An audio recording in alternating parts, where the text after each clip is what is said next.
សួស្តីអ្នកទាំងអស់គ្នាថ្ងៃនេះយើងនឹងនិយាយអំពីអ្វីដែលកំពុងផ្លាស់ប្ដូរពិភពហិរញ្ញវត្ថុវាឈ្មោះថា Opendon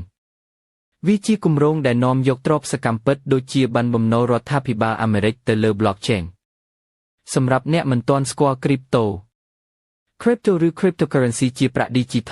Digital Money ដែលមិនមានជាសាច់ប្រាក់ដូចដុល្លារឬរៀលទេប៉ុន្តែប្រើប្រាស់តាមបច្ចេកវិទ្យា Blockchain វាអាចប្រើសម្រាប់ទិញលក់តាមអនឡាញផ្ទេរប្រាក់រវាងប្រទេសធ្វើជាការវិនិយោគ investment ដូចជា Bitcoin, Ethereum, BNB ផ្នែកទី2ហេតុអ្វីបានជាត្រូវរៀនពី Crypto ការរៀនពី Crypto សំខាន់ណាស់ពីព្រោះវាផ្ដល់អត្ថប្រយោជន៍ច្រើនដូចជា 1. រកប្រាក់ចំណេញអ្នកអាចរកប្រាក់ពីការវិនិយោគឬ Trading 2. យល់អនាគតហិរញ្ញវត្ថុពិភពលើកក្រោយនឹងប្រើប្រាស់ប្រាក់ Digital 3. ការពារខ្លួនពីការលួចទិន្នន័យ Blockchain មានសុវត្ថិភាពខ្ពស់ 4. បង្កើតអាជីវកម្មថ្មីអ្នកអាចបង្កើត Token ឬ NFT ផ្ទាល់ខ្លួនបានគោលបំណងរបស់វាគឺធ្វើឲ្យមនុស្សគ្រប់គ្នាអាចចូលរួមក្នុងប្រព័ន្ធហិរញ្ញវត្ថុសុវត្ថិភាពមានភាពថ្លៃថ្នូរនិងប្រើបានជាសកលអ្វីទៅជា Opendon ត្រូវបានបង្កើតនៅឆ្នាំ2022ដោយអ្នកជំនាញហិរញ្ញវត្ថុនិងអ្នកអភិវឌ្ឍ Blockchain វាអនុញ្ញាតឲ្យយើងនាំយកទ្រព្យសកម្មពិតដូចជាប័ណ្ណបំណុលរដ្ឋាភិបាលនិង Stable Yield ទៅជាទ្រព្យ Digital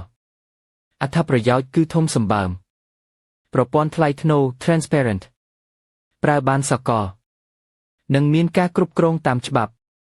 អំពី Token Eden Token Eden គឺជា Token Snow របស់ប្រព័ន្ធ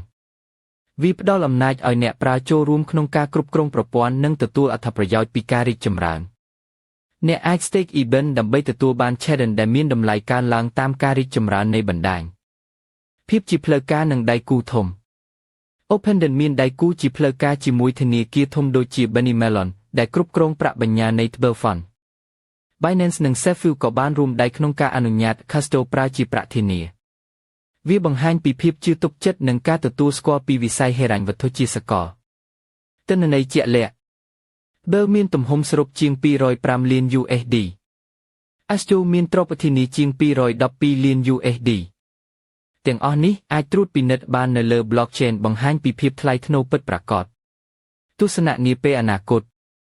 អ្នកបង្កើត Jeremy ជឿថាអនាគតហិរញ្ញវត្ថុត្រូវភ្ជាប់រវាង Traditional Finance និង Web3 គោលគំនិតគាត់គឺធ្វើឲ្យមនុស្សគ្រប់គ្នាអាចចូលដល់ទ្រព្យសកម្មសុវត្ថិភាពដោយមិនចាំបាច់មានធនាគារធំជាម្ចាស់សន្និដ្ឋាន